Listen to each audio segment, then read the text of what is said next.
O Evangelho de Mateus, capítulo de número 24.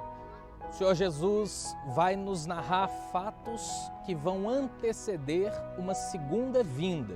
Sim, a Bíblia diz que o Senhor Jesus Cristo voltará uma segunda vez.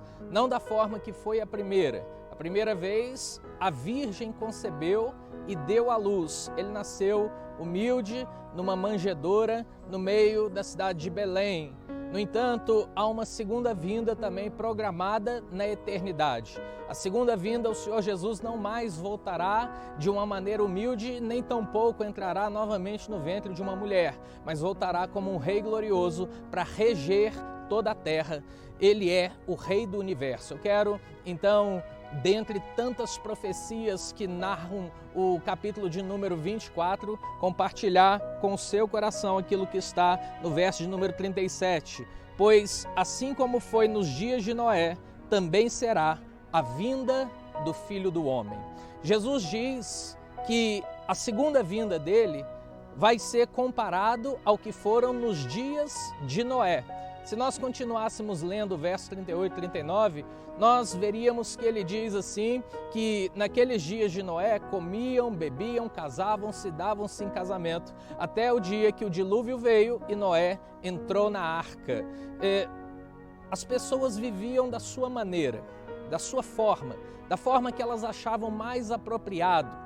O comer, beber, casar-se, dar-se em casamento não reporta nenhum tipo de pecado, mas reporta exatamente aquilo que as pessoas estão fazendo também nos nossos dias. Cada um está preocupado com a sua própria vida, cada um está olhando para o seu próprio umbigo. E quando Jesus diz, será como nos dias anteriores a Noé, nos dias de Noé, assim será a vinda do Filho do Homem.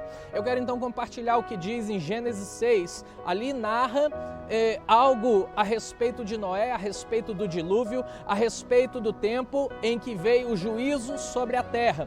O versículo de 2 e 3 do capítulo 6 de Gênesis diz: vendo os filhos de Deus que as filhas dos homens eram formosas, tomaram para si mulheres, as que entre todas mais lhes agradaram.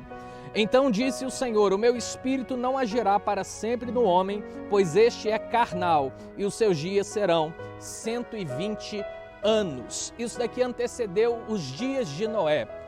A Bíblia diz que os filhos dos homens, os filhos de Deus viram que as filhas dos homens eram formosas. Alguns estudiosos vão dizer que aí uma relação híbrida entre anjos e homens. Na minha opinião, eu acredito mais na outra versão que diz que seriam então os filhos de Deus, aqueles que guardavam uma aliança com o Deus vivo, com o Deus eterno, com as filhas dos homens que não mais guardavam essa aliança. Homens que se afastaram de Deus, homens que fizeram tudo o que eles queriam. O fato é que tanto em uma quanto em outra versão, nós vamos encontrar uma mistura de santo e profano.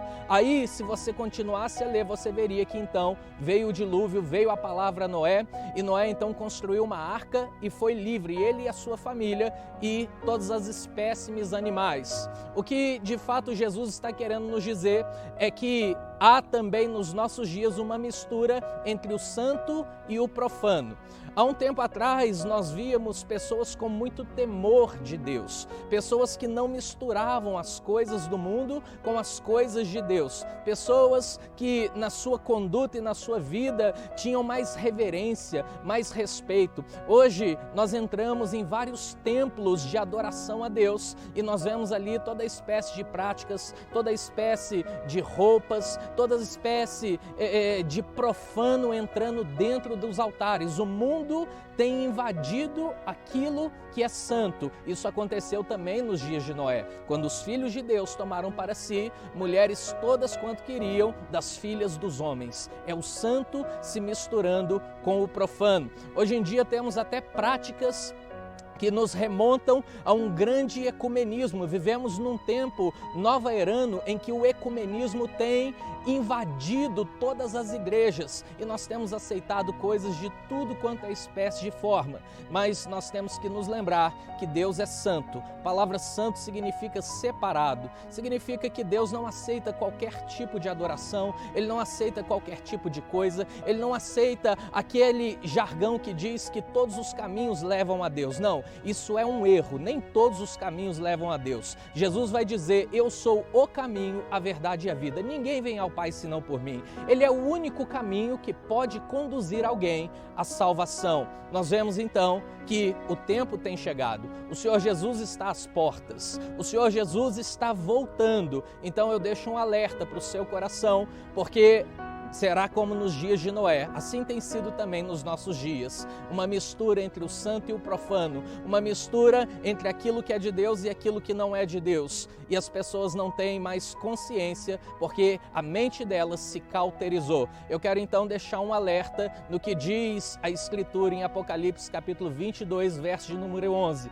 Ele diz assim que nesses dias que nós vivemos, dias que antecedem a vinda do Senhor, o que é injusto seja mais injusto, aquele que é profano continue sendo profano, aquele que é justo seja justo e aquele que é santo santifique-se mais ainda. Há então um clamor por parte de Deus para que você entre num caminho de santidade, para que você limpe tudo aquilo que não provém de Deus no seu coração, para que você siga o caminho da justiça. O caminho da justiça, a Bíblia narra aonde nós devemos andar. A Escritura diz assim, lâmpada para os meus pés é a sua palavra e luz para o meu caminho. Somente a Escritura, somente o Senhor Jesus pode mostrar o caminho que nós devemos andar. Nós devemos então agir como o Senhor Jesus agiu quando entrou no templo e viu ali um monte de cambista, um monte de gente fazendo comércio dentro da casa do Senhor. A Bíblia diz que ele pega um cordel, ele pega um chicote e ele começa a derrubar